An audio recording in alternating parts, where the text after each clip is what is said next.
लोकशाहीचा बुलंद आवाज, रिपब्लिकन वार्ता, महाराष्ट्र. अजिंठा घाटात वाहतूक शाखा व आरटीओ यांची पथकाची कारवाई.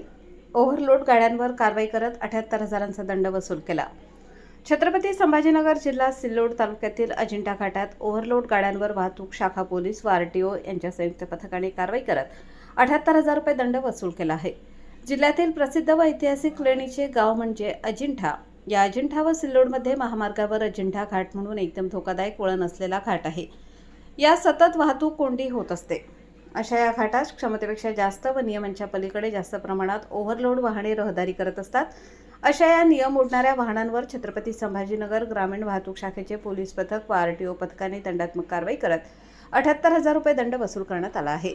सदर कारवाई जिल्हा ग्रामीण पोलीस अधीक्षक डॉक्टर विनयकुमार राठोड व वाहतूक शाखेचे पोलीस निरीक्षक आनंद झोटे यांच्या मार्गदर्शनाखाली RTO madam Rajshri Salunkhe, RTO Nitin Rathod, वाहतूक शाखेचे पोलीस उपनिरीक्षक Ashok Munde, police head constable Suryakant Patil, Vikram Bagal, Kishor Maher, police अंमलदार श्रीकांत दांडगे, चालक पोलीस अंमलदार राहुल दाभाडे यांनी संयुक्त कारवाई केली आहे. रिपब्लिकन वार्ता महाराष्ट्र वृत्तवाहिनीसाठी औरंगाबाद मराठवाडा उपसंपादक अकबर शहा.